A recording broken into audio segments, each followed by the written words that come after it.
Right, we are on. Welcome everybody to Relationship Revolution Television.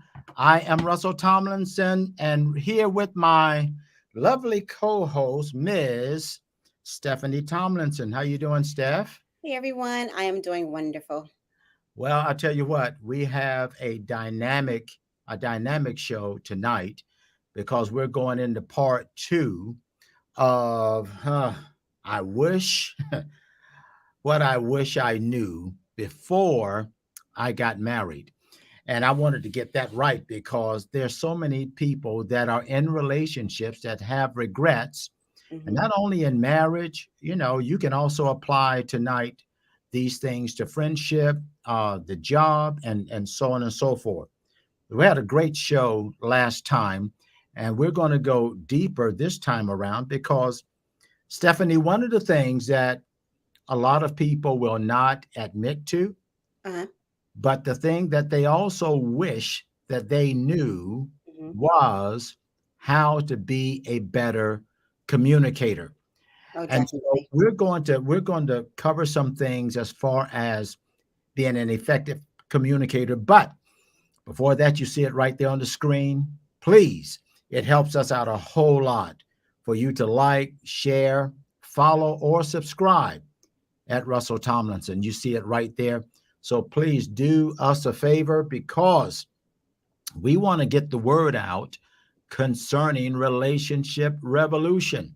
This is an area where everybody can use some help. And we want to position ourselves to help in this area in so many relationships that people deal with on a daily basis. So, whatever you do, please take time to like, share, follow, or subscribe. Stephanie, let's get this started because one of the things that I want to key in on Hmm. is that communication is foundational to every relationship. It Yeah. doesn't matter what the relationship is. Hmm. If there is no communication, most likely that relationship is not going to be productive, is not going to be fruitful, it's not going to be edifying or helpful at all. And Yeah. so the thing is, when you talk about communication, I think that there are a number of people that would be surprised that in actual fact, the best part, the most effective part of communication is not talking, it's listening. Yeah. Definitely. Most definitely. It's definitely one of the top three things that I wish I knew before I got married is how to communicate. And like you just said, how to listen, even more importantly. Yeah. And the term that we want to use is active listening. I think another term is reflective listening. Yes, reflective listening is basically when you basically repeat what the person told you. However, you repeat it in your understanding, and you allow the person to confirm if you got it right or if you got it wrong. Yeah. And so the more I understand how to be an active listener, the better I am capable of effectively communicating. Yeah. Because communicating, of course, most people think it's just talking or Hmm. maybe having a dialogue.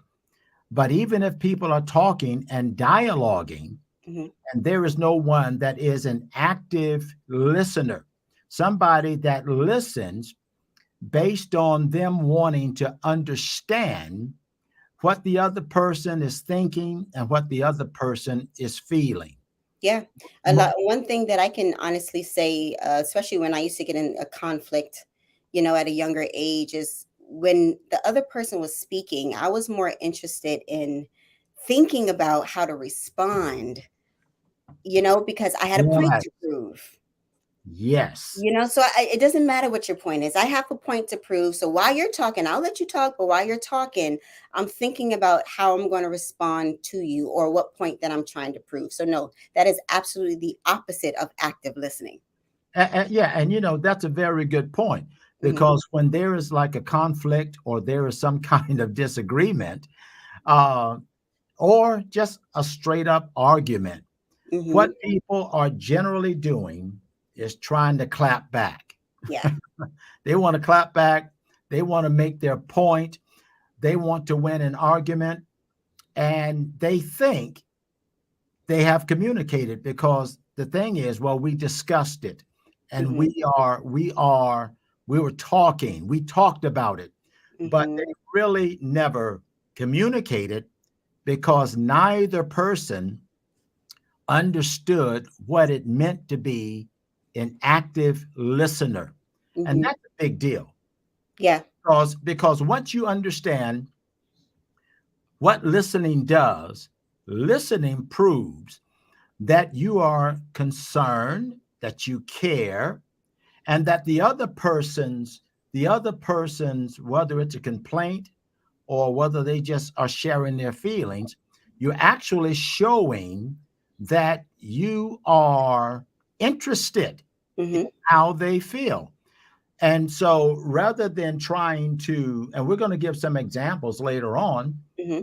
but rather than trying to get your point across, you are a better communicator when you actually know what it means Yeah. to listen first because you care about the person that you're communicating with. Yeah. And a lot of times I find that it's easier to do that, like what we talked about last week. It's easier to do that when you don't have so much to prove.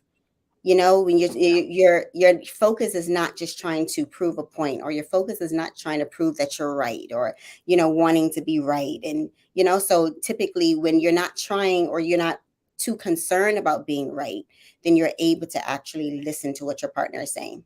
Yeah, and that is another great point. And the other point that I also want to make is this: you're not trying to find a solution, Mm-hmm. or you're not trying to fix it. A lot of times, guys, those of Mm-hmm. us that are men, that's what Mm-hmm. we do. Yeah. We're listening, and Mm-hmm. now we're also listening with the intent of coming up with some type of solution to Mm-hmm. the problem. But when you're dealing with a spouse, a female, when you're dealing with someone that you're trying to communicate, or they're trying to communicate to you, Mm-hmm. at a particular time, they're not looking for you to fix it. Yeah, you're absolutely right. You're absolutely right. Actually, that was me. I'm a fixer by nature. Obviously, I'm a therapist. I'm very solution oriented. So I want to fix the problem and I want it to go away. And a lot of times, like you said, your person maybe not maybe doesn't want the situation to be fixed. And maybe they just want to be heard. Maybe they just want to be understood. So a lot of times people carry the attitude of, okay, I fixed it, here's the solution, now get out my face. That is exactly what happens, Hmm. which means that nothing gets resolved because we practice more, not only talking, but more trying to figure it out. I'll never forget, Cindy and I were having a discussion, and she was actually we were sitting in the kitchen, and I was going over some material, and she was talking to me about something that was on her mind. Hmm. And I said, okay, well, that sounds great. Since you got it, just go ahead and take care of it. So she said to me, she said, you just dismissed me. Mm. Well, of course, we would say dis, but and she was exactly right Yeah. because in my mind, Hmm. I was just saying, oh, you need a problem solved. No, she did not need a problem solved. She needed a sounding board. There you go. She needed someone to hear her out while she thought out loud about her next move or the Mm. next issue that she needed to deal with. And so I said, and I apologized right away. I said, that is exactly what I did. I just dismissed you. Continue talking. Let me hear what it is you've got to say. When I became a listener, Hmm. when I became a listener and began to hear her heart, I began to hear her emotions. Yeah. I never had to come up with Hmm. a solution. I mean, we think we've always got to solve a problem when people have a complaint, or they've got to deal with an emotion or a Hmm. feeling. You don't have to solve a problem. Yeah. What anybody would appreciate is simply a person that's listening to understand. Yeah. Or even simply asking the question, what is it that I can do for you right now? What is it that you need from me? Sometimes that question alone will give you more clarity of what your spouse or, your husband, wife is looking for. Yeah, that is exactly true. Hmm. And the reason we need people to understand the importance of listening is because listening is actually the first step Hmm. of effective communication, not just talking, not just discussing a problem, not even coming up with a solution. Hmm. Because when you just learn to listen and a person sees that you're more interested in them more than finding a solution, Uh-huh. the conversation is a whole lot more productive. 100%. Yeah, and that is because they understand that, you know what? The listener cares about me Hmm. more than they care about finding a solution. And But not only that, but then they turn around and they give you exactly what you need. exactly, Hmm. exactly. And so it's a learning experience because, you know, it's a relief to know that when your spouse is talking, or maybe even a friend, there's Yeah. nothing to fix. Now, I want to just quickly give an example Hmm. of the difference between somebody that is just, I guess, maybe a casual person that is listening, Okay. and of course, an active hearer. Okay. Two different things, Hmm. or an active listener. So if somebody says to me, I really feel like um, I'm being mistreated. And I say, and they're telling me that I'm the one that did the mistreating. And I say back to them, uh, I don't know what you're talking about. I did nothing to mistreat you. Okay, Hmm. what I just did now was activated a conflict as somebody that's just, listening casually. I'm not really so much caring about the person. I'm putting up a defense. I'm defending myself from an accusation because I'm saying, oh, I didn't do anything. An active listener or a reflective listener would say, well, tell me what's going on. Tell me uh, what happened. What did you hear or what did I do to cause you to feel that way? Hmm. Now I'm dealing with really the most important thing to the person that's offended. I'm dealing with feelings Hmm. rather than me trying to defend what they perceive a wrong or to be wrong that I did to them. It really softens everything. The Bible talks about a soft answer turns away wrath. Yeah. Well, you can never give a proper response Hmm. until you first begin to address the person's emotions and their feelings. Hmm. But if it's going to be something where I'm insecure, Hmm. then I've got to all of a sudden put up this big defense. All we have is a back and forth. I'm trying to win the argument. I'm trying to possibly come up with a solution. Hmm. I'm trying to somehow end the conflict rather than dealing with the core of the issue. Hey, what is it that's causing you to feel this way? I want to know. Yeah. And yeah, that's a conversation. That's a good place to start the conversation in the area of the feeling and the emotion. Yeah. I 100% agree. 100. And then you have your areas also of understanding the communication style. So understanding your communication style and also understanding the other person's communication style as well. You know, Mhm. communication style sounds like a passive communication style. Some people may have an aggressive communication style. People may have a passive aggressive communication style. And Mhm. then some people may have an assertive communication style. So if you have a spouse who has a aggressive communication style, then that part of them needs to be, dealt with, addressed, handled, before being able to communicate effectively. Yeah, yeah. And these are things that ought to come out in what we call premarital counseling. Hopefully.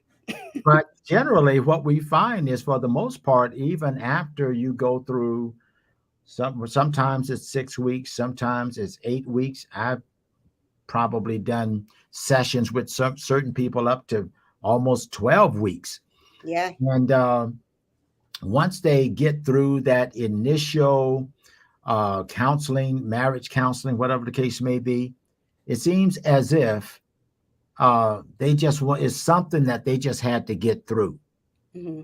because a lot of times people don't actually apply the things that they're told, even in Yeah. counseling. And it only works if you apply it. So, one of the things that I always want to do is I want my wife to gain satisfaction that I care and I'm seeking understanding.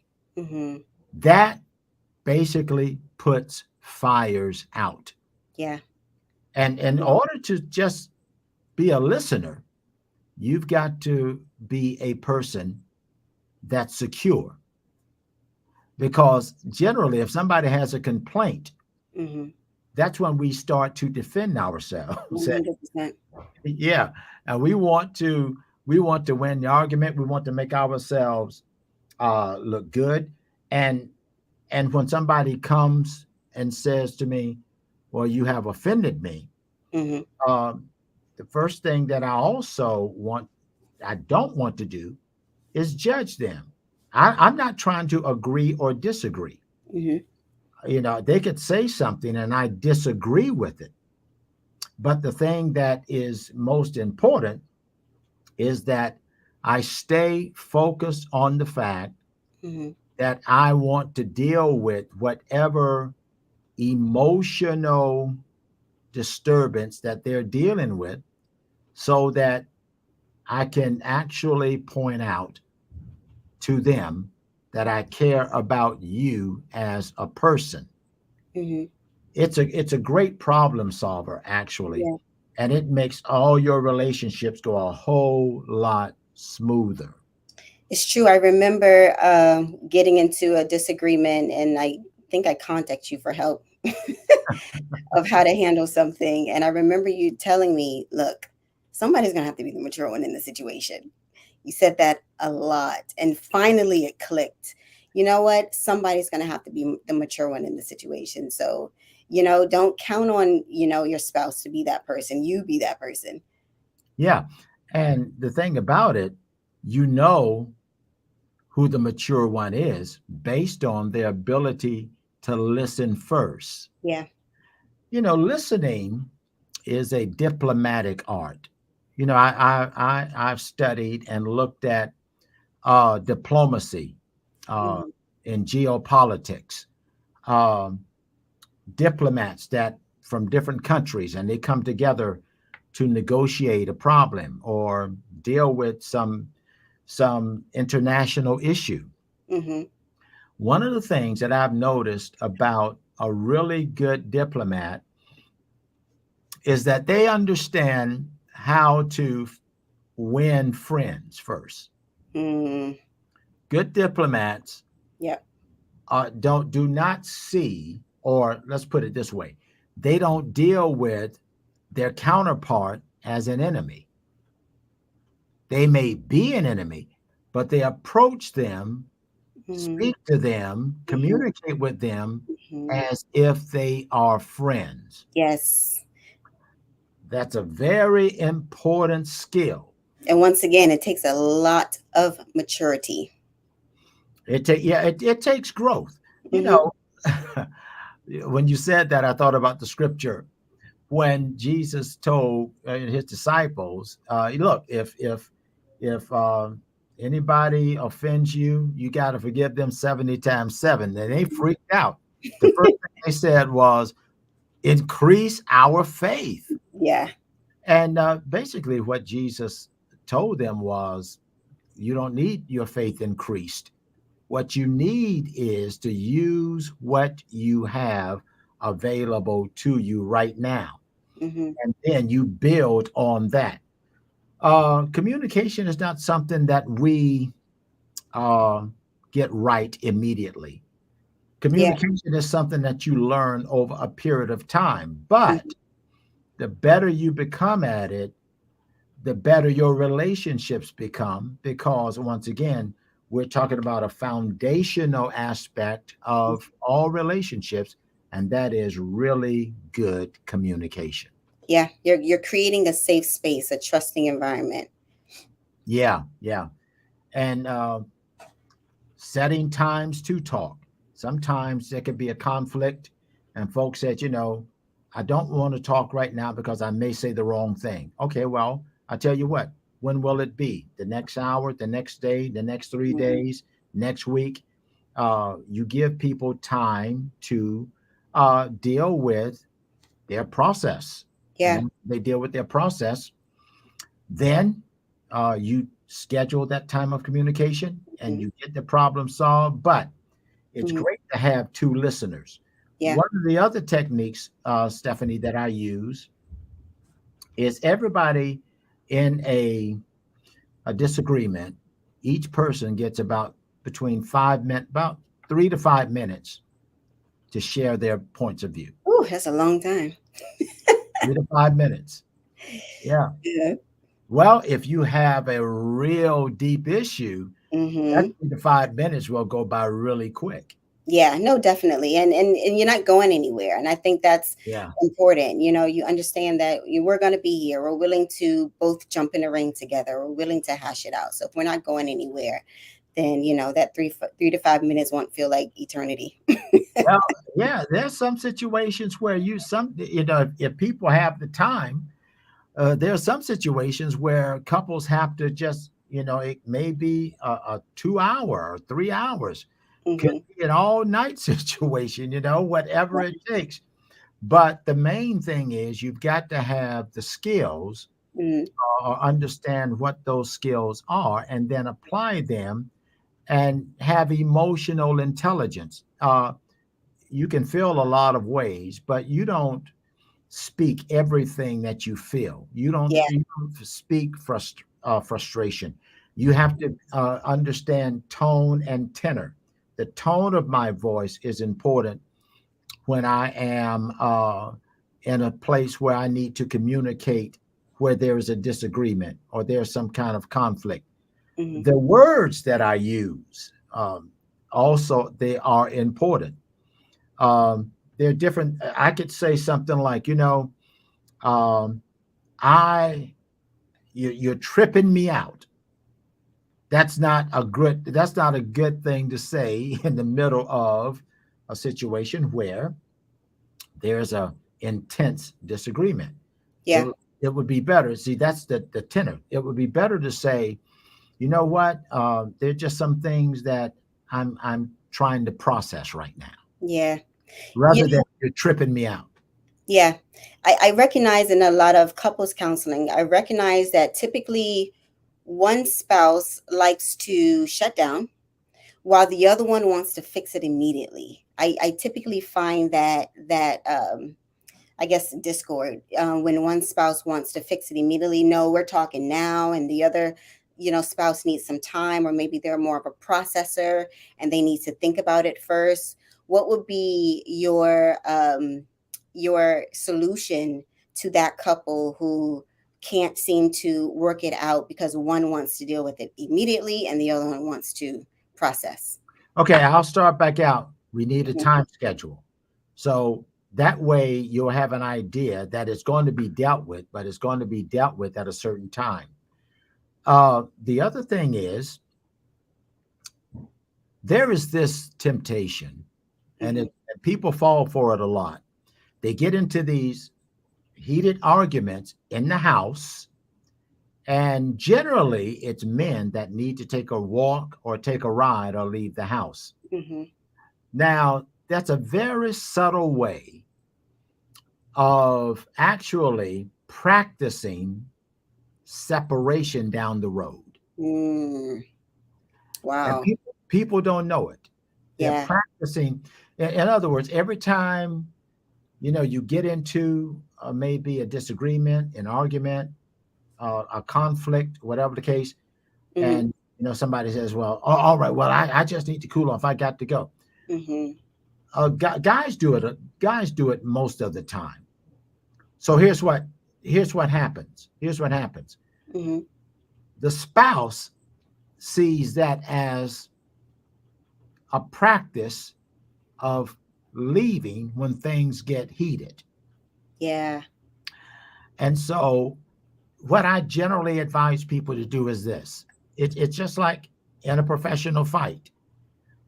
If you walk out of the ring, you forfeit the bout, you lose. That's a good analogy. So, what I tell people is basically go to your separate corners, but stay in the ring.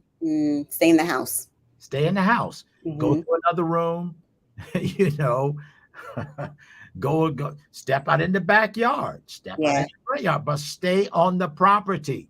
And you know what I recognize about women is we are thinkers. So while you're stepping out the house, we're probably thinking, okay, what is he going to do? Is he going to call someone else? Is he going over? What is he doing? What does he need to do outside the house? Yeah, And there's even more conflict by the time you come back in, because where were you? What have you been doing? yeah.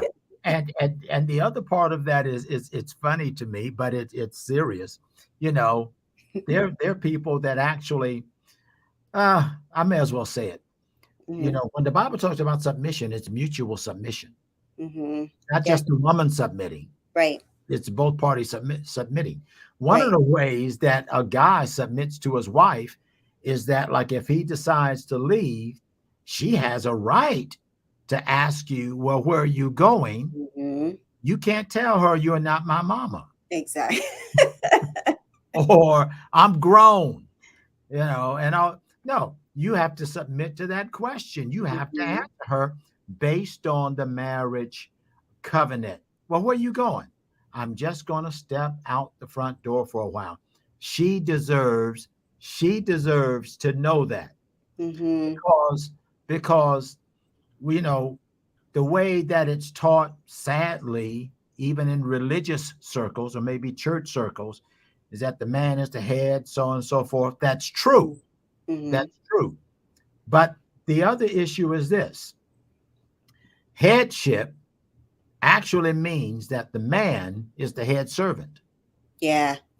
Levi. I just saw that on the screen. Yeah, Levi. So headship means that the man he's the head servant. Mm-hmm. So everything that we do, as far as if you want to be the head, according to what Jesus said, you've got to be servant of all. Yeah. And so we're the servant. So what I've got to do as a man Mm-hmm. is understand this thing of mutual submission. If Mm-hmm. there's a conflict in the relationship, don't leave the property. Yeah. Go out Yeah. and cool off in your garage, go to your man cave, go Yeah. sit in your backyard, but be in a place where that wife can see you, Mm-hmm. because what happens is her security Mm-hmm. is threatened every time he walks out and leaves. 100%. And communication in this circumstance would say, you know what? At 5 o'clock, I'll be back. I'll be ready to talk. Right now, I just need to clear my mind. I just need to, process this information. I'll come back when I'm calm. And so at 5 p.m., right after dinner or before we put the kids to bed, something in that nature, let's come back and let's talk about it. So now she's like, okay, or he, because roles could be reversed. I know that we're coming back together. So that gives the other person who wants to talk immediately, it gives them some type of resolve for the moment because they know that you're going to come back. Absolutely, absolutely. And see, this kind of thing works. It needs to work, especially in the marriage covenant. There are other communication techniques when it comes to friendship or maybe co-workers or whatever the case may be. But when it comes to marriage, people must understand that your covenant is what keeps you connected Hmm. based on you practicing the principle of communication. Because once people start going silent, and then what a lot of people don't do is that they don't like third parties, but sometimes you need a mediator, you need a third party when there's an 100%. impasse. Yep. Much of what we see by way of separation and divorce, let me put it this way. When people file for divorce Hmm. in court, the number one filing for separation and divorce is irreconcilable differences. Hmm. Now, if we understand how the principles of a godly relationship works, Hmm. we can use our differences to deepen the relationship. Hmm. Differences in the eyes of God, differences are not meant to divide. Yeah. God gives us wisdom and we can use those differences. But if those differences are not seen as Hmm. something that is a tool, they'll certainly become a weapon that will eventually divide. All right, so let's look at this. There's a question up on the screen from Levi. Is texting okay if both parties can't control their temper? Asking for Yeah, asking friend. for a friend. Thank you, and I want you to say this to your friend Levi. Texting is okay for a short solution. Hmm. Writing a note is okay for a short solution. Writing letters. Hmm. Those are short-term solutions. Long-term solutions. One thing that my wife and I do, we like to look in each other's face. she, she'll say, "I want to see your eyes," and I'll say, "Yeah, I want to see your face." Yeah, but y'all grown. Yeah, yeah, yeah. Don't pick up the millennials. Yeah. Millennials want to text, and I don't know. Text, FaceTime, those things are those are short-term solutions. But the issue is, at least keep the doors of communication open, Hmm. because when you keep the doors of communication open, there's always hope for, at the end of it all, a resolution. Yeah. But there's such a deep need for communication skills across the board. And the reason a lot of people can't properly communicate is because of their own insecurities. Hmm. Communication uh, can make you feel as if you are dealing with somebody just trying to put you down, and they very well may be. They very well may be. These comments are hilarious. Yeah, they very well may be. And we're going to get some questions in a few, so you all can ask questions. We got a few more minutes. We're going to open up this for your questions, so have your questions ready. But I also want to uh, really put the facts out there that communication is a skill. Yeah. Everybody is not born with the gift of communication. It's a Yep. skill that you develop, Hmm. and that skill will down the road be of a great help in bringing about a productive, satisfying, fruitful relationship. It's Yeah. the best thing in the world.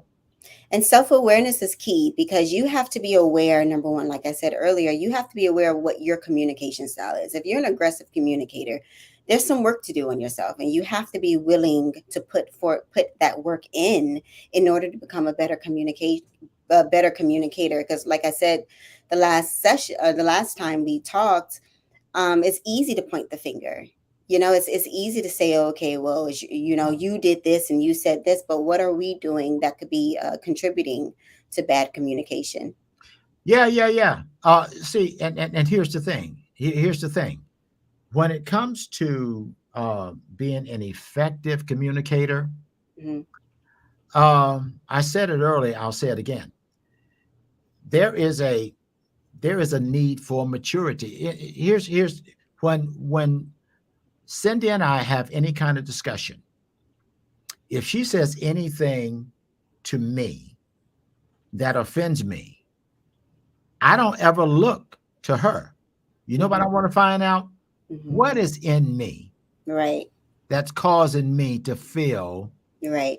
emotionally this way? What Hmm. is in me? Why am I feeling this way?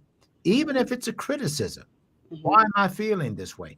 And what we do is, she can say to me, "Oh, and just the way she says it was so cool and so calm. There was no way that I was going to start anything." She said, "You knew you just dissed me, right?" I would go back to her and say, "You know that what you just said was this, that, and the other." Yeah. It's just the way we approach it, Hmm. peace in the relationship. See, here's the thing.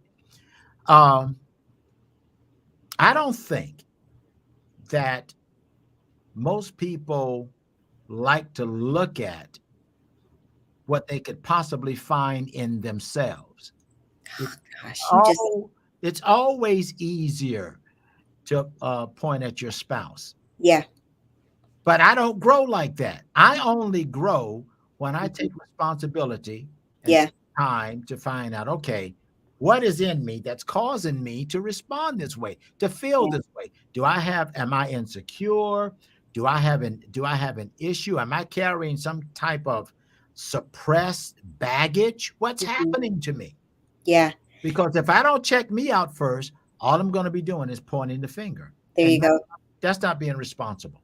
There you go. I was even going to take it a notch above, but even before you confront your spouse, even before, if you have a problem, if you really, really, really, really believe you have a problem, before you even confront your spouse, you should be confronting yourself first. Yeah. Before I confront this person, what is the real reason why I'm upset? Because a lot of times we'll find out that it's not even about him. I'm upset because I'm insecure about something Yeah, we do. else. Yeah, we don't like to say that. We don't like to say that. Right. Yeah. Here's one of the things. Here's one of the things. I see Levi says take off, put on. That's good, Levi. But here's one of the things that I that I counsel people when I'm coaching or counseling. Here's one of the things I tell them. Hmm. Your emotions, your emotions, whether it's an offense, whether it makes you angry, your emotions are usually connected to a thought or an Hmm. event that you have experienced. Now, you give meaning to an emotion based on your prior thoughts, Hmm. maybe your prior experience. That thing becomes real to you because you just gave meaning to it. There you go. But the person that you are upset with, that person does not give Hmm. a particular event the same meaning because you're two different people with two different experiences. Yep. So, what happened back then, if somebody offended you about maybe the way you dress, Hmm. and then your spouse says, I don't like that shirt. Well, what's wrong with it? What's wrong with the shirt? Well, you know, could that emotion Yeah. be something that was suppressed? It was suppressed, and your spouse triggered it, Yep. but it was an event that happened Yep. a long time ago. 100%. Now, just imagine if you would have took at least 30 minutes with yourself to say, okay, what am I really upset about? Is It's it really not the about shirt. It's not the exactly, shirt. Yeah. exactly. Is Yeah. it really the shirt, or is this something that, and but yeah, you said something. Basically, we experience things differently, and every experience in triggers an interpretation. So we don't have the same interpretation. So what may be our truth is not the truth of someone else. It's that, yeah, and see, that's it. And here's the bigger deal. Here's the Hmm. bigger deal. Your emotions are not necessarily truth. For the most part, emotions will lie to you. Oh, they like them things are liars, Most of the time. Yeah, but they feel because so real because you're creating your own reality. It's your reality, but it's based off not of your experiences. one thing Cindy and I say, Cindy is not responsible for my happiness. Hmm. I am not responsible for hers. Her happiness is in her hands. Hmm. My happiness is in my hands. So the way I keep myself happy is that I make sure I don't put my trust in how I feel. Yeah. Where is this feeling coming from? Why is it that I'm all upset over uh, dinner? Somebody criticized my shirt. somebody spoke. They didn't like my shoes. What is it? Yeah, I remember years ago in a particular magazine, which I will not name, ethnic publication, Hmm. and then and on the front of the magazine it had "Man kills another man over the last piece of chicken." Oh gosh. Well, it was they were trying to sensationalize the fact Hmm. that this guy actually shot a man because Hmm. they were fighting over chicken at this party. Yeah. Anybody in their right mind knows it had nothing to Nothing to do with do chicken. with chicken. Yeah. There was something else going on there. And Hmm. you'd be surprised how many people are fighting over an illusion. Yeah. Yep. Not even real. It's not even Illusion real. that feels real. Yep. And that's one thing. That's why we have to be so emotional and intelligent, because if we are not, we will think with our emotions instead of thinking with what we know. Yeah, that's exactly right. And but Hmm. it goes to show also, Stephanie, Hmm. how strong emotions can be. Yeah.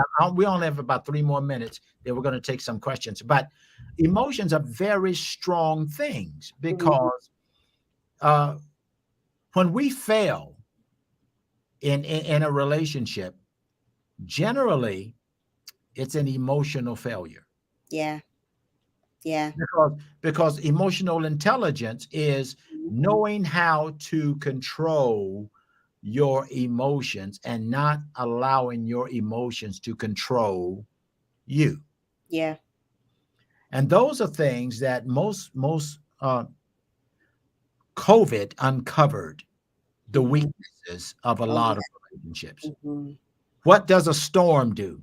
A Hmm. storm will test the strength of a structure, or a storm will test or show or expose the weakness of a structure. Wow. It's the way we handle storms Hmm.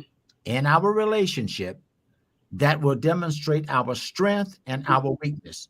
It'll also, watch this, Hmm. it will also demonstrate whether or not it's a difference or a dysfunction in our lives. Yeah.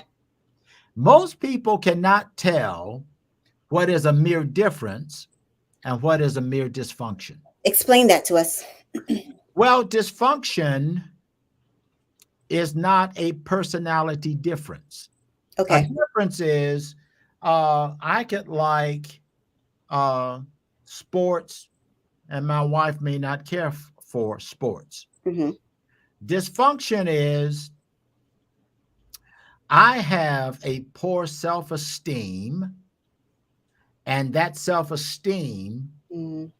is a part of my it's a part of my lifestyle, Hmm. and it causes me to behave in such a way that I'm self-destructive, and I use that same self-destruction because I don't like me Mm-hmm. to actually, in a roundabout way, Mm-hmm. sabotage my relationship. That's a dysfunction. Yeah. Yeah. So Does you this, go go ahead. ahead. No, no, I want you to go ahead. I was going to ask you, does dysfunctions cause separation, divorce? Because, okay, so instead of the differences, I know sometimes maybe differences can, I don't need cause maybe separation, but it's more of the dysfunction that causes the separation. It's more the dysfunction because differences don't have to be irreconcilable, Mm, but dysfunctions are. yeah. If a person is addicted to some type of illicit drug, Hmm. that's a dysfunction. Yeah. If a person is abusive, that's a dysfunction. Mm, You can't say, well, yeah, well, that's just how I am. No, that's not a difference. That's a dysfunction. And most people are not capable yeah. of actually looking at what's a difference and what's a dysfunction. They think they're just different. No, they're not. They're dealing with dysfunction, and that dysfunction is a destructive force, not only to them, Hmm. but also to any relationship. I had one lady many, many decades ago, she said, this is when I was pastoring. Hmm. Her thing was, Pastor, the reason I act the way that I act is because I've been rejected, and I would rather hurt you before you reject and hurt me. I hear it all the time. It's a dysfunction. Yep.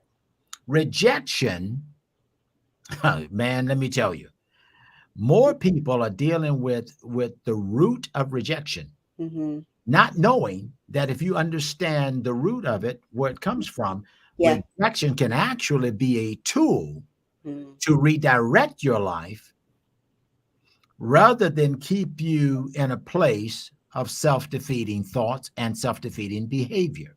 yeah. Rejection happens to everybody. I love what my wife says. Hmm. That rejection means that you've outgrown something. Yeah. That's all. But if you don't see it that way, Hmm. you'll think that rejection will actually become a way of life. Yeah. And Yeah. man, that's a dysfunction, by the way. I want to ask this question because I know a lot of people may be wondering, but if you are married to someone with a dysfunction, not a difference, but with a dysfunction, and it is causing some type of separation, although it may not be a legal separation, how do you move in that relationship when you're dealing with people with dysfunctions or spouses with dysfunctions? Well, there are two things, and we're going to take y'all questions after I answer this. They're basically two things. Number one, you've got to know how to pray for your spouse. Number two, there must be uh, professional help. Mm, Dysfunctions don't go away by themselves. no. Mm-mm. So, that's why we offer Indifference Factor Solution.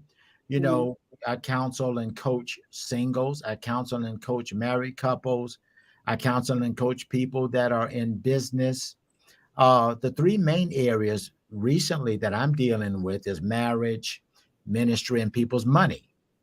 Because you have to understand that sometimes a dysfunction could be such a part of a person's nature mm-hmm. that it's hard to be able to separate Yeah. what's a difference and what's a dysfunction.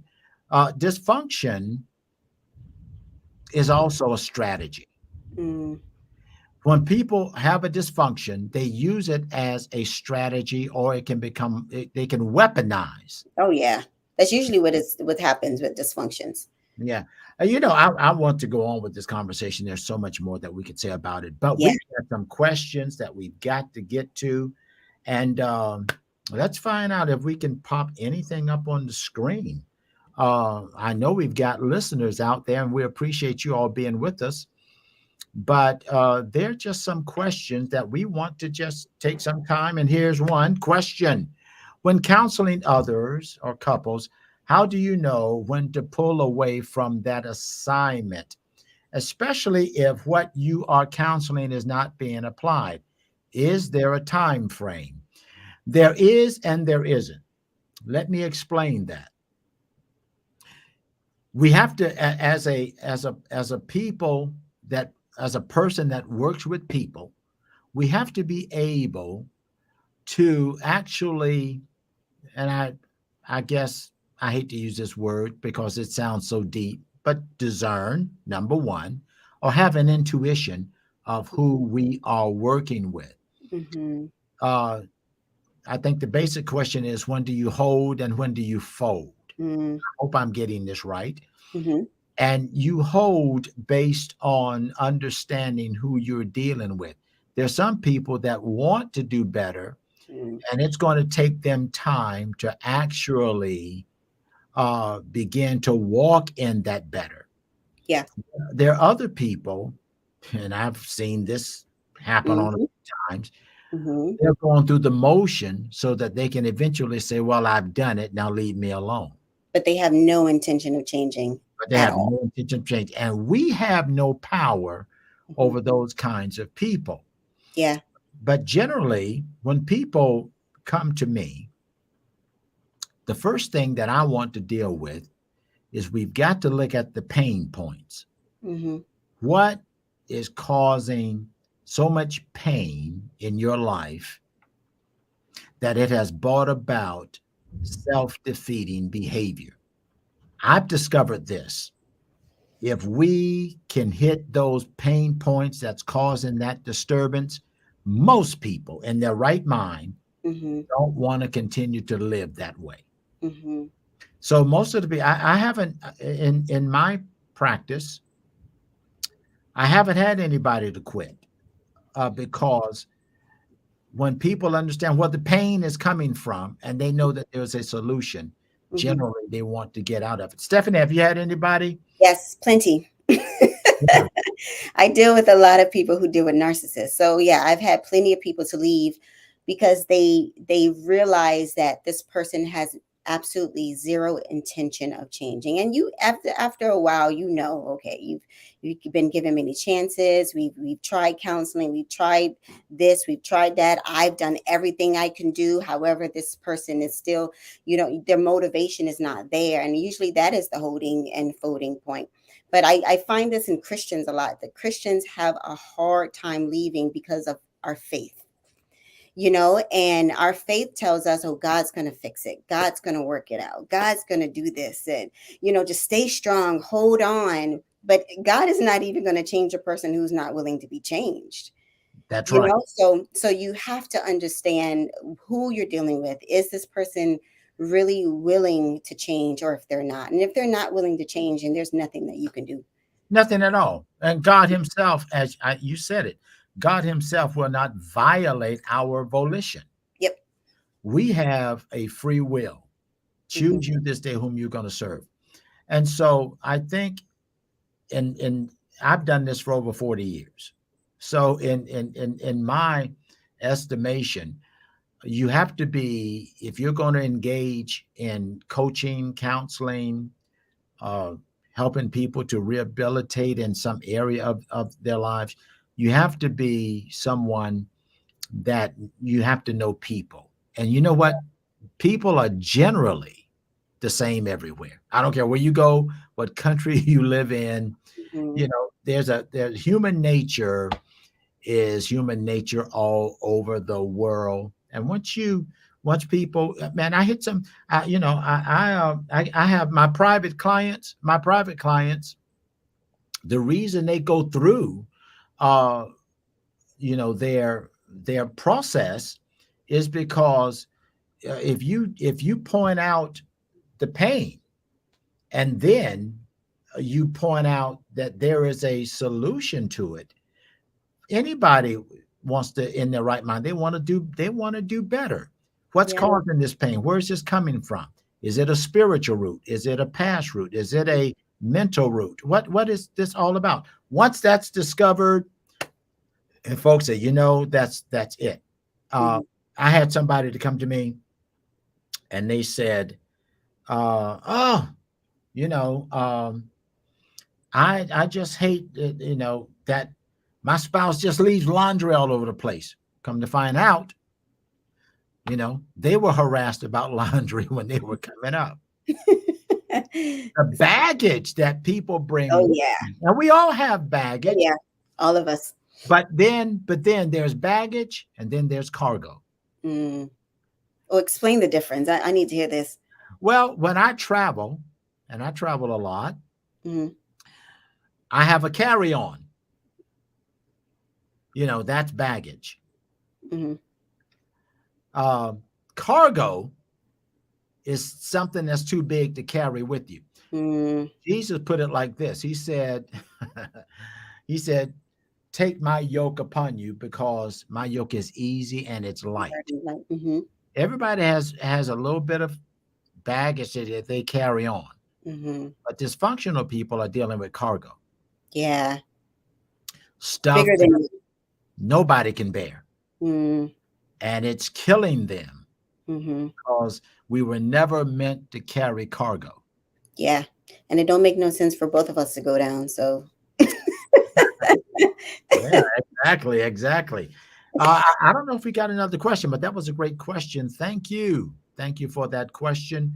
I think we're probably, well, we got a few more minutes, about 5 more minutes.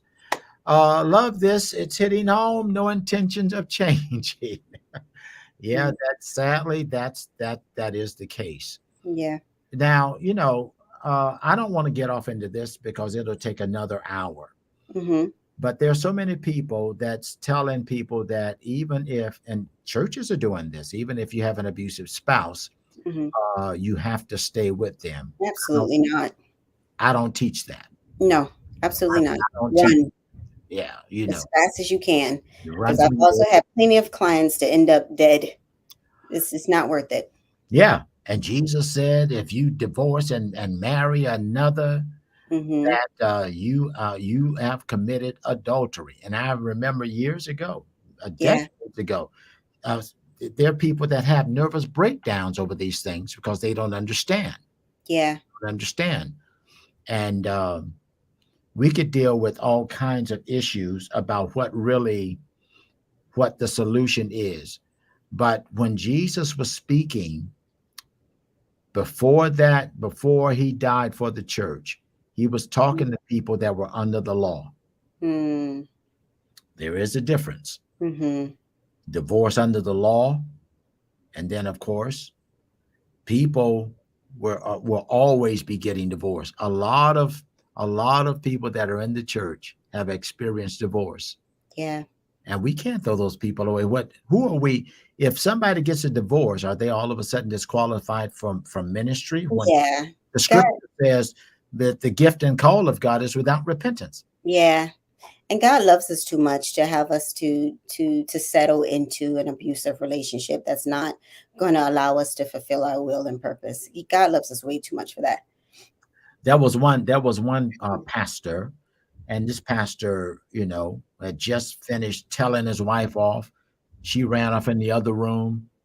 She was crying, Mm-hmm. and he went into prayer. Lord, I want to make an impact in the kingdom and in your church. God said to him, how can I trust you with my bride Wow. when you're mistreating your own? Wow. That's Yeah, heavy. clear. Go You in there know, and apologize. He's talking about the church. yeah. I want to make sure that I'm treating my spouse right. Yeah. I, I would rather be a great husband Mm-hmm. than a great minister any day. Yeah, because God will honor you in every other area. Yeah. So why in the Mhm. world? So, you think you can just mistreat your spouse Yeah. and then, well, I'm not called to marriage, but I am called to ministry. Mm-mm. That's really an ignorant statement. Yeah.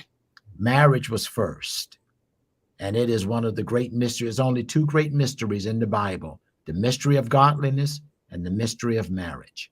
The only two.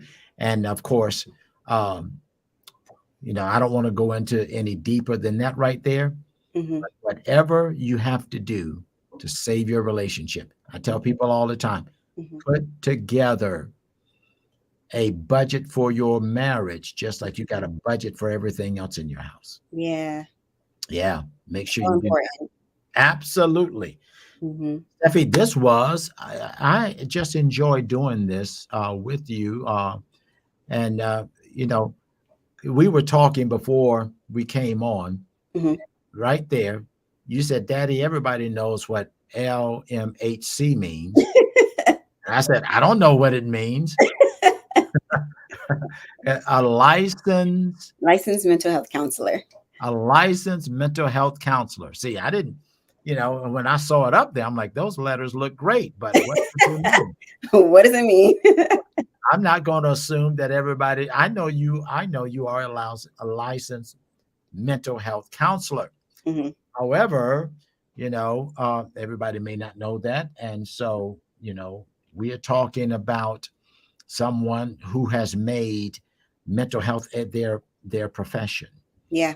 And those of us that are in people of color in our community, we're getting a lot better, but Yeah. we really need to put a focus on mental health in our community. I mean, oftentimes you often hear, you must be crazy. You crazy? What you need a shrink for? And there's such a negative stigma Yeah. still in our community. Yeah, we have to get rid of that. We've got to get rid of it. Kind of So productive.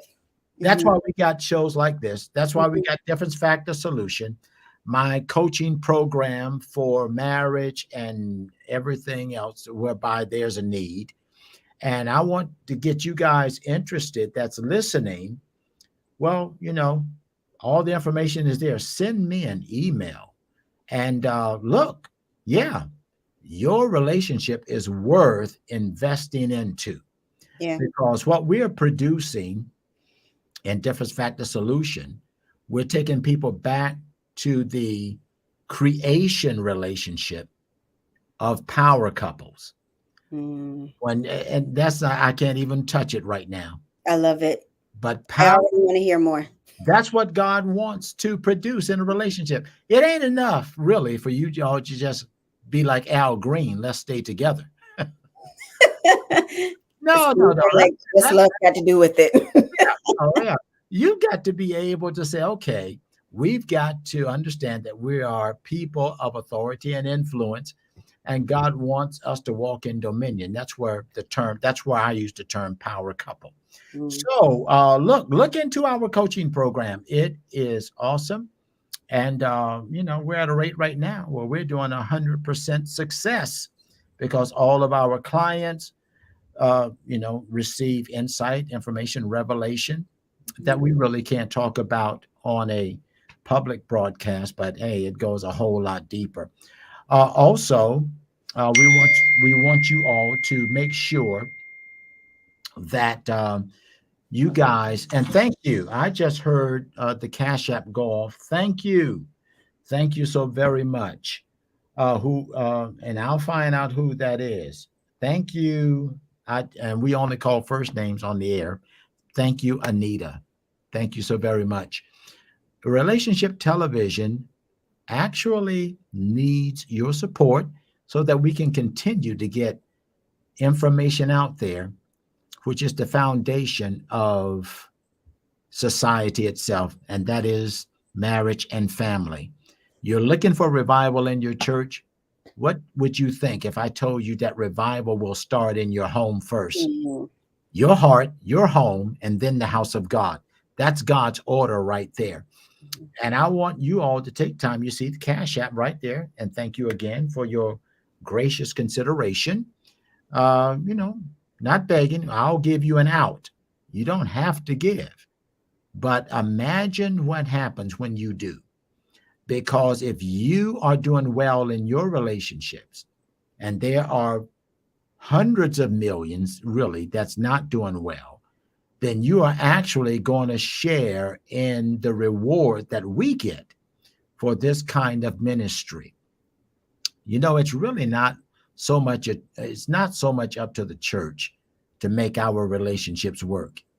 People go to church basically for spiritual things, and that's good. But we want to deal with the foundation of church and society as a whole, and that is making sure that you have the right information to have a functional, healthy, satisfying, happy, even relationship. And you can have that. It's just a matter of using biblical principles. So, by all means, take that Cash App right there that you see, Cash App, $ Real Tomlinson, and make sure that you take time to give. And it doesn't matter what size the gift is. You know, when you sow into this kind of assignment, you are actually going to reap harvest, and you're going to begin to understand that your harvest is actually going to position you to be a help to others that may be going through a hardship in their life. You are blessed to be a blessing, and you know it. What you make happen for others, get ready. God will also make the same thing happen for you. That's a powerful principle, a powerful concept. So listen, we solicit your help in revolutionizing relationships. Hey, don't forget to join us 9 p.m. Eastern Standard Time, Monday, Personal Development Word Study.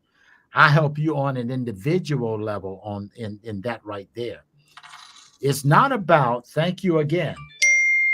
Thank you so much for those of you that are giving. Thank you, thank you, thank you. Thank you, thank you, thank you. It's not even about a family issue, personal development word study.